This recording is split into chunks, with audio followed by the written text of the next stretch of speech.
Hello po mga kababayan, kamusta po kayong lahat? And once again, welcome back to another episode of Simply Talkies Vlog. Today is Tuesday, January 9, dito po sa Northern America. Napakalamig po dito sa lugar namin sa California. And also early morning dyan po sa ating bansang Pilipinas, January 10. So marami po tayong pag-uusapan at ang una nga po ay ito pong si Senator Amy Marcos. Kasi parang happy po siya ngayon, no? That she is so jubilant, no? Talagang at least nalaman niya, nagsalita yung kanyang pangulo na si Rodrigo Roa Duterte. Diba? Remember, sabi niya, I will stand by him. Maski na mag-isa lang siya.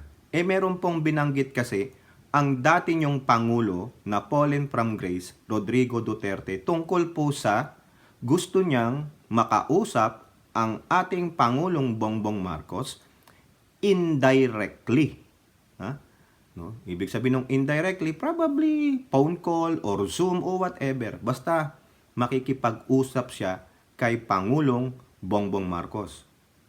Bakit? Ang tanong natin. Kasi baka ipapakiusap niya, no, yung kanilang SMNI. Kasi if you can remember, yung SMNI sinuspendido ng National Telecommunication Commission ng 30 days with the urging of the House of Representatives. Kasi because of so many violations. Kaya kayo ng mga supporter ng mga Duterte, ng mga burak, and together, maybe, sinusuportahan nyo rin ng SMNI, huwag nyong sasabihin sa amin na wala namang violation.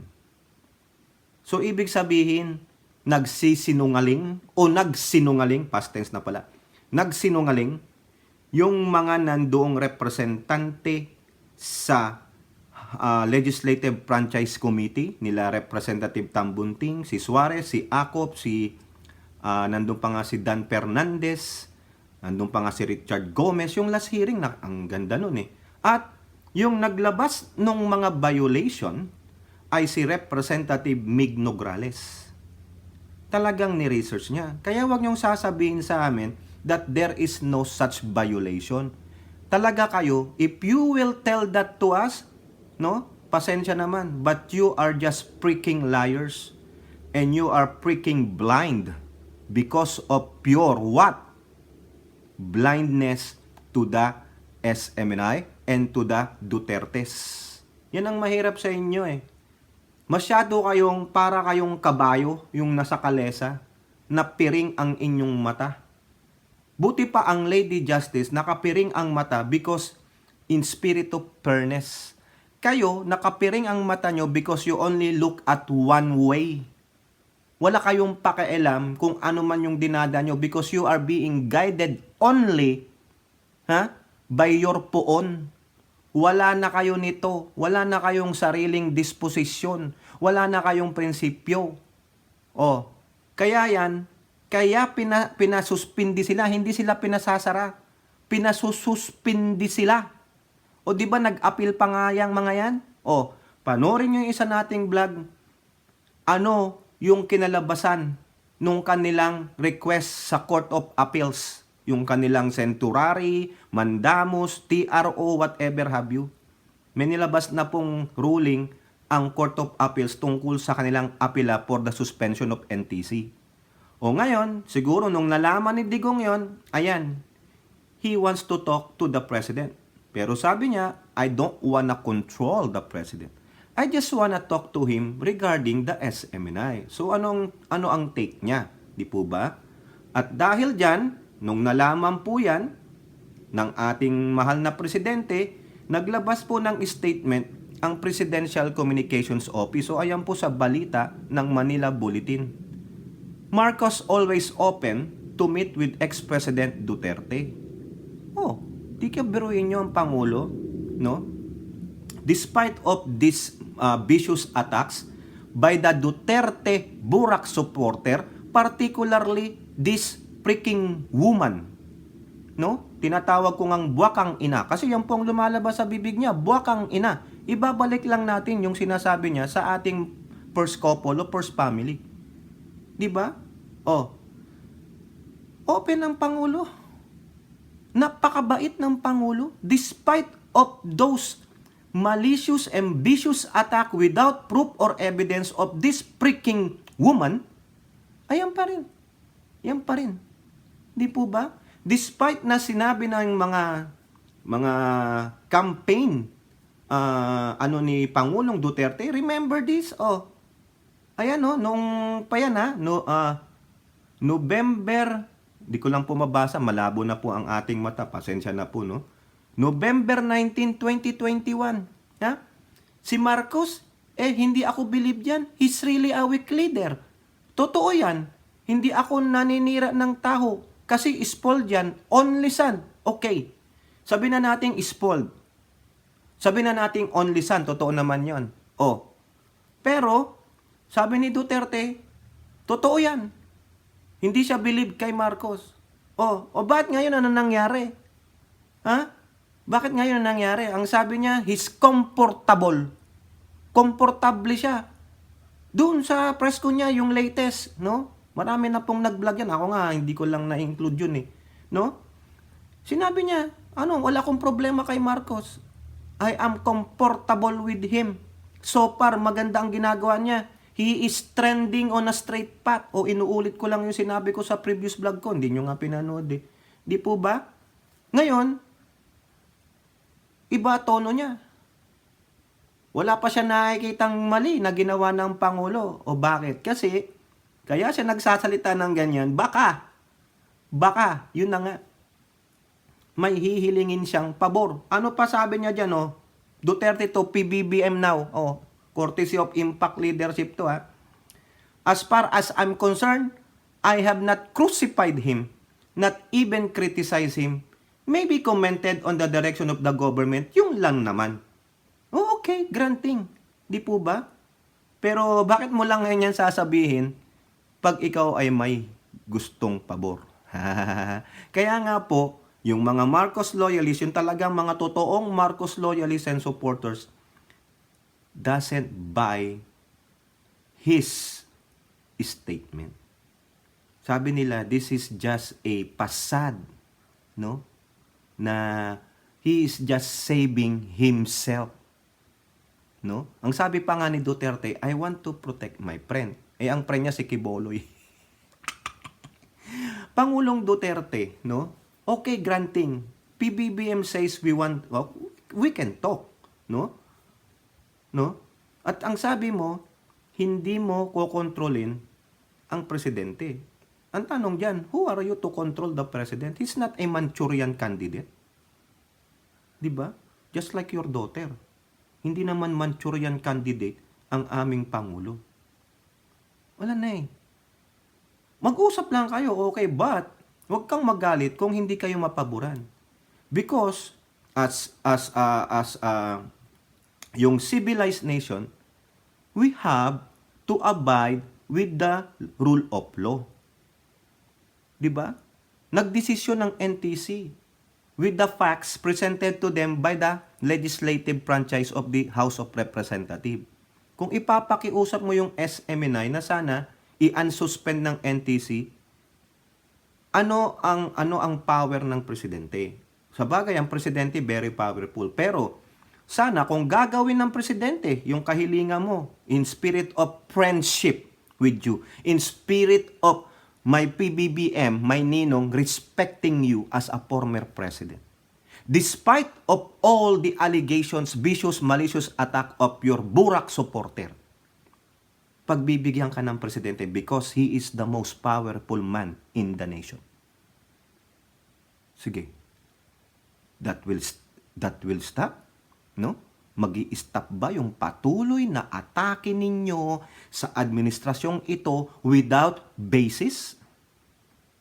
Mag-i-stop ba yung mga malicious attack ng mga Burak supporter ninyo without evidence? 'Di ba?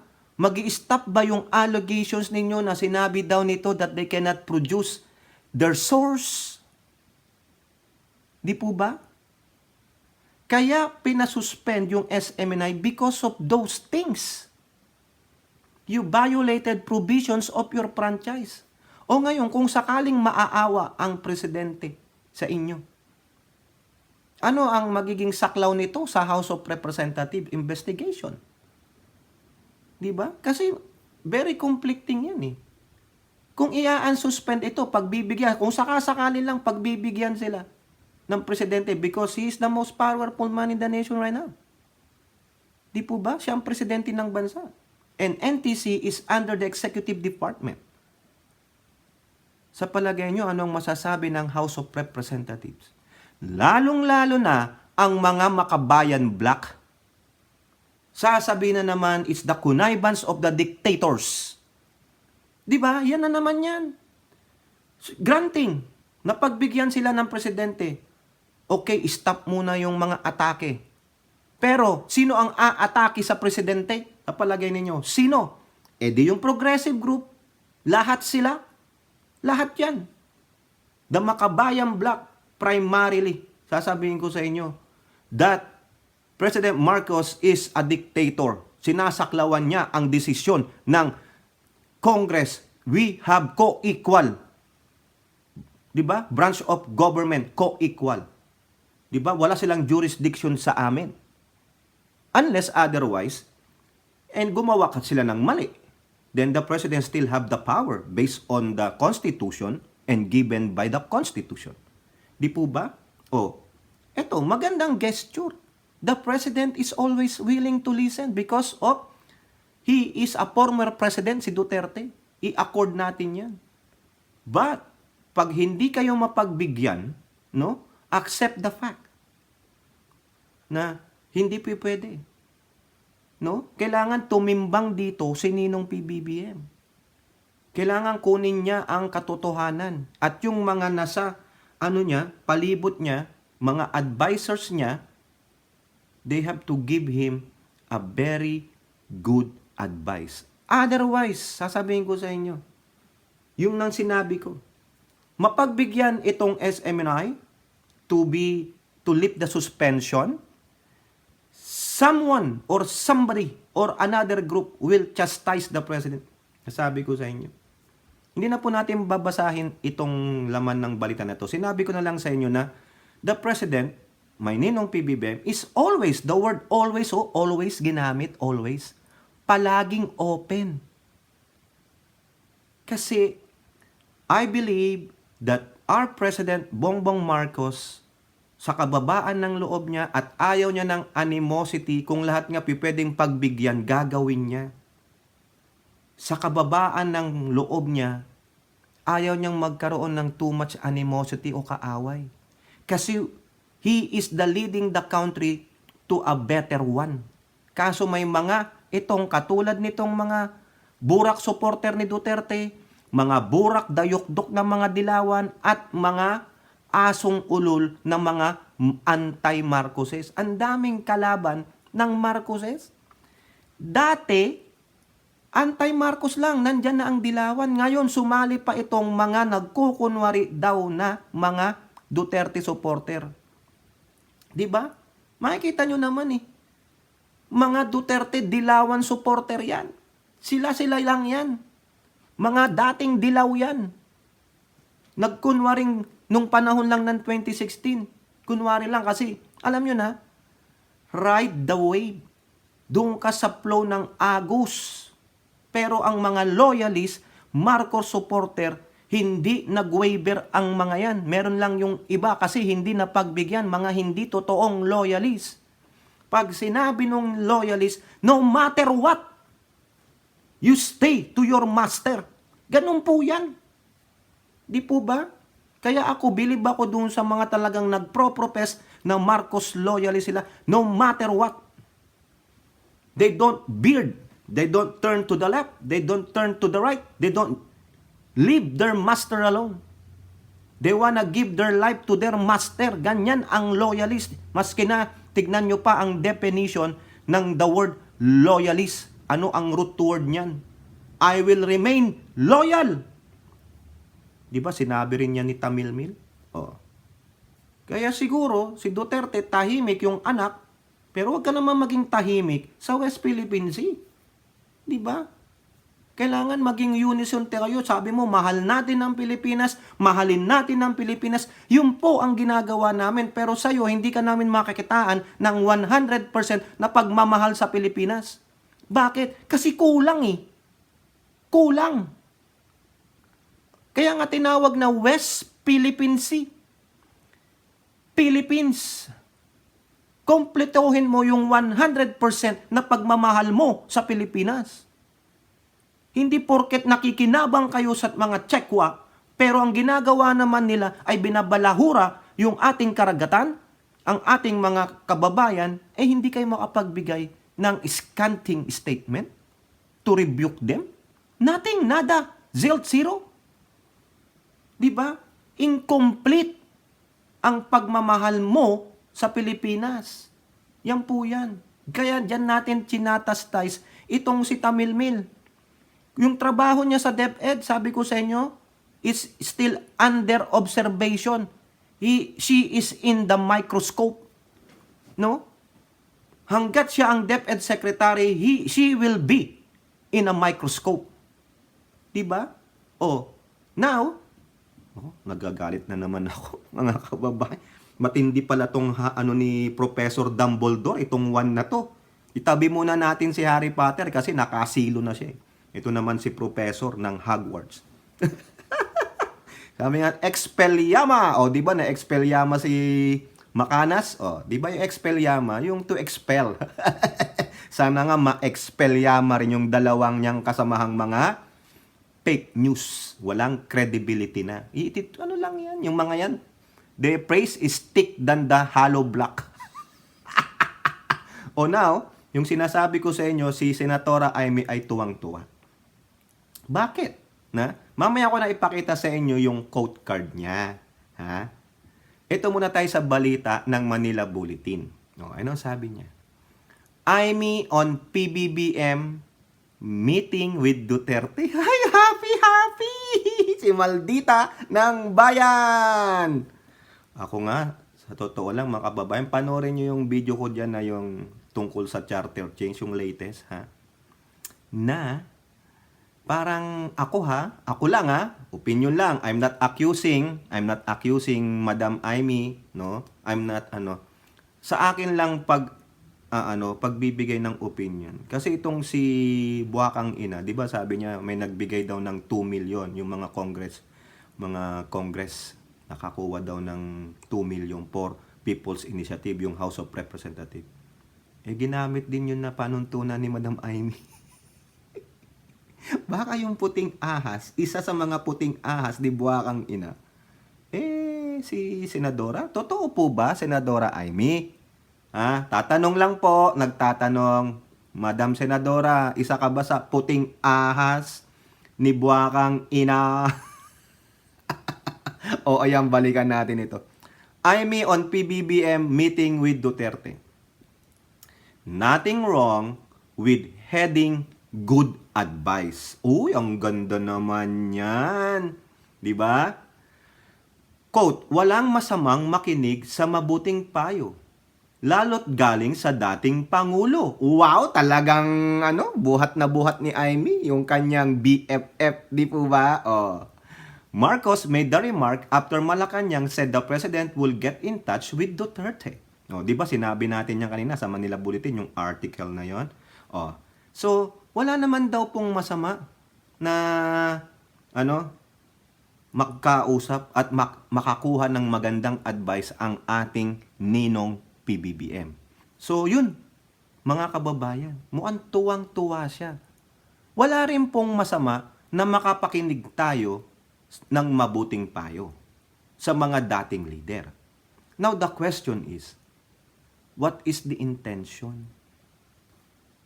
Sabi ni Duterte, kakausapin ko siya about the SMNI kasi nasabit yung kanyang gikan sa masa para sa masa na show.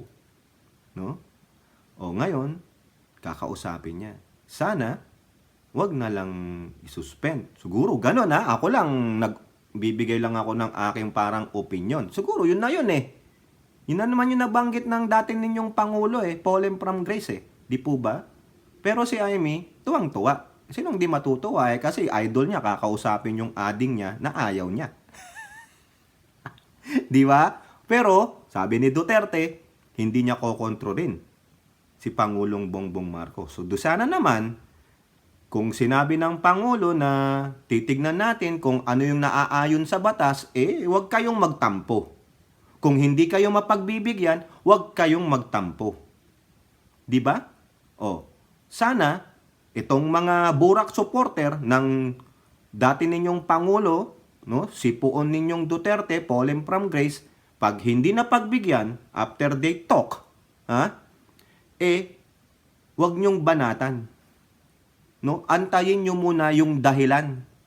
Kung sakali man, antayin nyo munang ilabas ng dalawang kampo na ito kung ano yung napag-usapan.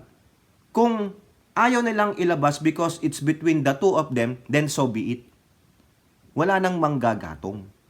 Kaso, kayong mga burak supporter ng Duterte na nagkokunwaring mga Duterte supporter, kayo po ay mga dilaw. Kayo yan. Alam na alam namin yan. Pero, sa totoo lang, mas malala pa kayo sa mga dilawan. Kasi ang mga dilawan, may utak.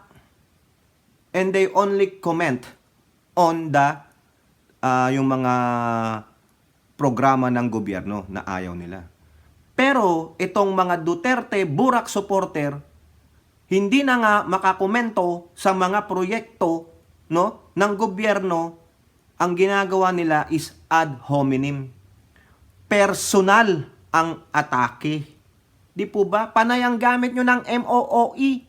Mga gonggong pala kayo Bakit hindi na lang kayo tumakbo sa ombudsman, sa Sandigang Bayan, para maimbestigahan sila kung may patunay kayo na may corruption sila? MOEE o whatever yun. Kung ano man yung nakalagay doon na provision sa budget.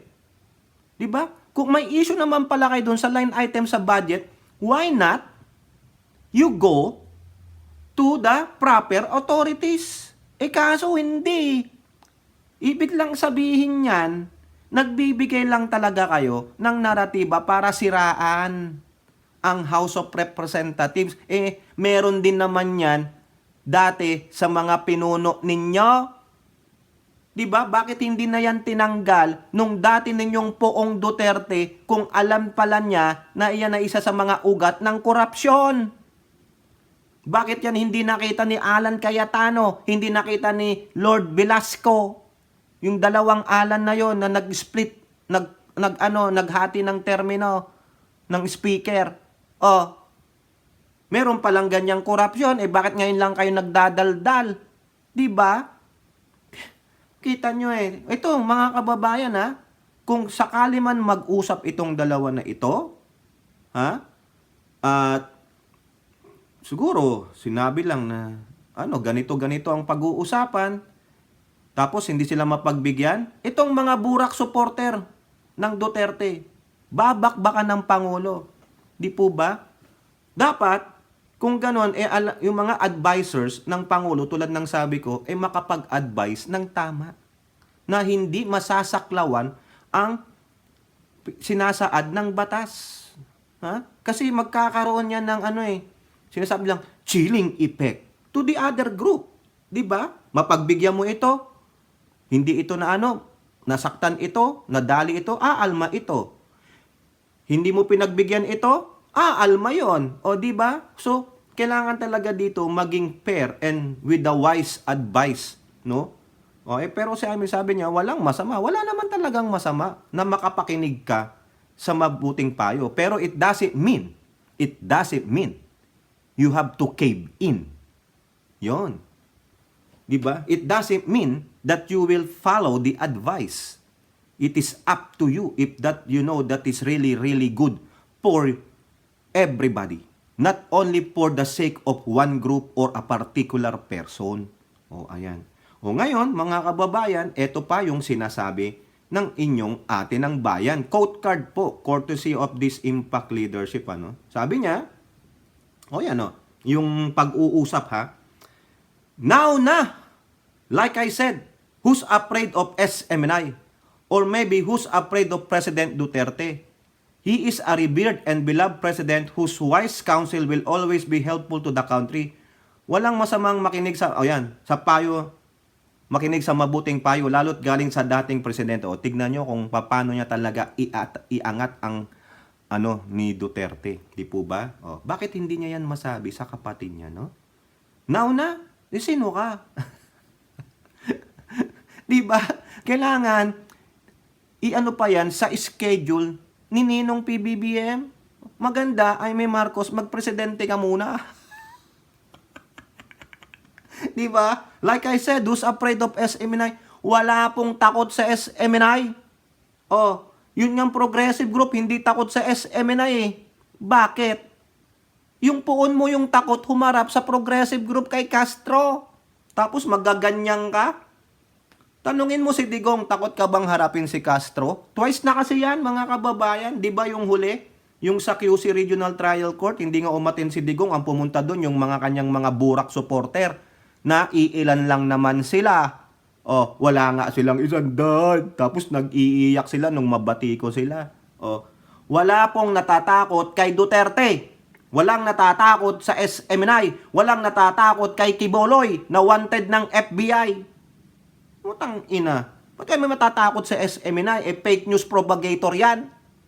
Di ba? Meron kayo dyan mga former rebel. A rebel, always a rebel. Na nagbigay ng fake news. Ikaw talaga ay may sobra ka naman. Di ba? Grabe. Kung ako nga lang, wag na lang kausapin tong si Digong eh.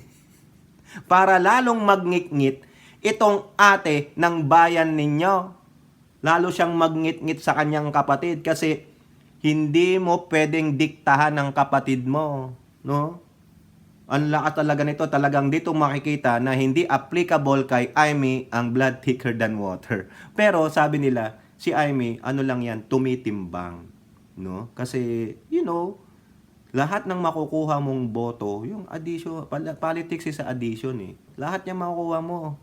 Talagang inaawitan niya lahat, no? Pero ang nahalata na kinokontra mo naman masyado ang mga kamag-anak mo. Lalong-lalo na yung si speaker. Meron din yan, malalaman nyo, paano niya talaga kontrahin ang kanyang pinsan. Talagang ayaw na ayaw niya sa pinsan niyang si Martin. No? Kung ano man ang dahilan, bahala na siya sa buhay niya. O kayo po mga kababayan, ang tanong natin, dapat pa bang kausapin ni Pangulong BBM si PRRD? Di po ba? Dapat bang magtiwala si PBBM kay PRRD? O yun. So ano ang magiging impact nito kung sakali, no, mapagbigyan si PRRD sa mga progressive group at sa HOR? At kung hindi naman mapagbigyan itong si PRRD, ano na naman ang gagawin ng mga burak supporter nila? Di po ba? Wala tayong paglulugaran eh. Tayong mga supporter ng admin, yung mga Marcos loyalists, they keep fighting for the Marcoses. Pero may isang Marcos na parang hindi natuwid yung nilalakaran. You are walking in yung hindi fine line eh.